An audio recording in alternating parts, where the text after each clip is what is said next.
Halo semuanya. Oke, jadi pada kesempatan kali ini kami dari kelompok 4 akan membahas terkait dengan kasus korupsi timah sebesar 271 triliun. Nah, tapi sebelum masuk ke kasus atau pembahasan lengkap terkait dengan kasusnya, aku mau nih perkenalan dulu ke teman-teman semua. Jadi perkenalkan, nama aku Valentun Agung Setiawan. Aku Cynthia Tias. Aku Cynthia Senardian.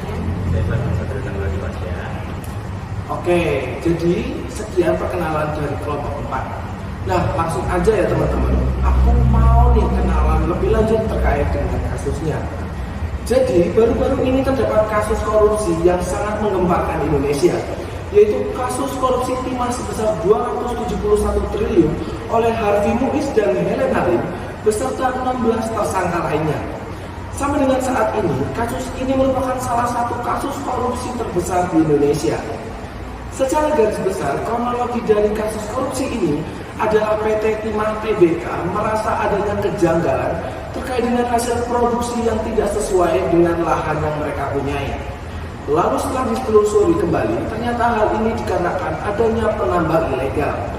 Nah, ketika mengetahui hal ini, Harvey Muiz mengambil kesempatan untuk bekerja sama atau kong kali kong dengan para petinggi PT Timah Tbk untuk membeli harga 2 kali lipat dari tambang ilegal dan hasil itu dibagi-bagikan dengan pihak yang berkepentingan. Nah, jadi itu ya teman-teman, terkait pembahasan singkat kronologi kasus korupsi 271 triliun. Nah, jadi sekarang aku mau langsung masuk ke sesi pertanyaan ya kepada narasumber kita. Nah, aku mau nanya nih sama teman-teman yang ada di sini. Teman-teman ada nggak sih pengetahuan atau gambaran apa terkait dengan kasus korupsi ini? Silakan. Aku dulu ya. Jadi, yang pertama menurut aku itu dari kasus ini itu tidak sesuai dengan prinsip utilitarianisme. Nah, jadi prinsip utilitarianisme ini sebenarnya adalah prinsip yang menciptakan tanggung jawab, dan prinsip ini itu jadi harus bertanggung jawab kepada semua orang, jadi nggak cuma pada beberapa oknum doang gitu. Dan prinsip ini tuh punya makna berguna ataupun bermanfaat. Nah, dalam kasus ini udah jelas banget kalau kasus ini tuh sangat tidak berguna dan bermanfaat bagi secara universal gitu. Jadi kayak kasus ini tuh cuma bermanfaatnya cuma buat oknum-oknum yang memang mau memperkaya diri sendiri gitu.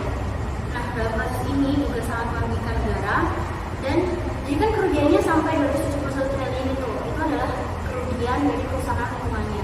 Jadi menurut aku ini sangat tidak sesuai dengan prinsip utilitarianisme.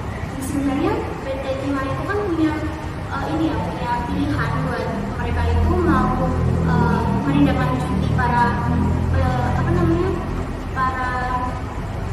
penambang ilegal ini atau mau bekerja sama. Tapi PT Timah ini malah ini buat kerja sama gitu. Jadi menurut aku kasus ini juga tidak sesuai dengan prinsip utilitarianisme.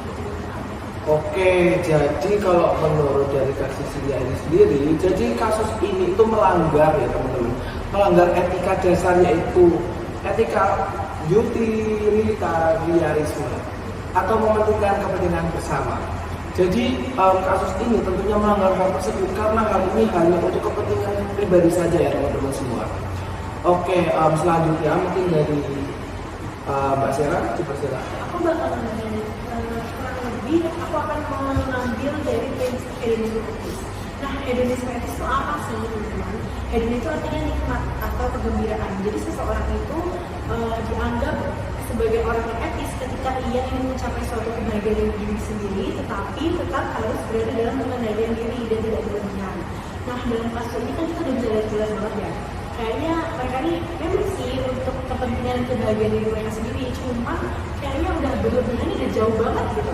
Jadi kayak udah pasti ini udah melanggar prinsip dari hedonisme etis, karena mereka tidak memiliki pengendalian diri untuk mencapai kesejahteraan atau kebahagiaan mereka. Oke, jadi kalau menurut dari pandangan Mbak Sera nih teman-teman semua, jadi terkait dengan kasus korupsi ini melanggar etika hedonisme etis. Nah, jadi kasus hedonisme etis ini melakukan segala sesuatu untuk mencapai kebahagiaan, tapi masih dalam kontrol, betul guys? Nah, jadi para koruptor ini mereka memang bekerja untuk kebahagiaan mereka, akan tapi mereka lupa untuk mengkontrol hal itu. Betul? Oke, untuk selanjutnya untuk Mas Fadlan, benar. Sini selain ada prinsip kajian, ada juga hedonisme, lalu ada prinsip legalitas. Nah, prinsip legalitas ini membahas mengenai hukum, menekankan pada hukum. Boleh atau tidaknya suatu perbuatan ketika kita melakukan perbuatan hal yang salah, jelas dalam peraturan itu akan tidak bisa dibenarkan. Begitu juga di hukumnya. Nah, hukum yang menegaskan bahwa suatu tindakan hanya bisa dikenai hukuman pidana jika tindakan tersebut telah secara jelas diatur sebagai perbuatan pidana dalam perundang-undangan. Nah, ini jelas. Nah, ini telah melanggar hukum secara etika itu tidak bisa dibenarkan. Lalu tujuan asas legalitas itu ada 3. Yang pertama, memberikan kepastian hukum, mengatur batasan hukuman, yang tindakan yang diperbolehkan dan dilarang secara individu dan masyarakat. Nah, ini memberikan kepastian hukum itu sudah jelas. Kita punya peraturan perundang-undangan. Ini pelaku ini bisa dijerat hukuman pidana, jelas. Lalu kedua, asasnya itu ada menegakkan keadilan, di mana peran hukum itu sendiri bisa mengikat para pelaku yang bertindak sebagai koruptor ini. Lalu yang ketiga ada membangun kepercayaan masyarakat. Ya. Ketika hukum itu lemah, jelas kepercayaan masyarakat akan menurun. Nah, ini nantinya akan membuktikan seberapa hukum di negeri ini terutamanya itu seberapa kuat untuk tujuan kita untuk mensejahterakan kepentingan bersama. Oke, jadi kalau menurut Mas Fadlan, jadi kasus korupsi ini melanggar etika ataupun asas legalitas yang benar. Jadi untuk asas legalitas itu sendiri adalah taat pada hukum dan peraturan. Dan secara jelas dan gamblang, kasus korupsi ini sangat melanggar hukum dan peraturan. Maka dari itu, kasus korupsi ini sangat jelas untuk melanggar etika ataupun asas legalitas. Oke, untuk yang terakhir mungkin saya akan menyimpulkan dari pembahasan kita pada kesempatan kali ini. Jadi untuk kesimpulannya adalah kasus ini merupakan kasus yang sangat memprihatinkan. Mengapa demikian? Hal ini karena di dalam situasi Indonesia yang sampai dengan saat itu masih belum selesai dengan permasalahan-permasalahannya, masih harus disusahkan dengan adanya kasus korupsi yang merugikan negara, bahkan sampai 271 triliun. Dan apabila dikaitkan dengan teori tentang etika, terdapat beberapa poin yang dilanggar oleh para koruptor. Di antaranya yang pertama, teori utilitarianisme atau mementingkan kepentingan bersama. Yang kedua adalah teori hedonisme etis atau melakukan sesuatu untuk mencapai kebahagiaan diri, tetapi tetap memiliki kebijaksanaan dalam pengendalian diri. Dan yang terakhir adalah teori legalitas ataupun taat pada hukum dan peraturan. Oke, terima kasih atas pembahasan pada kesempatan kali ini. Terima kasih juga kepada narasumber.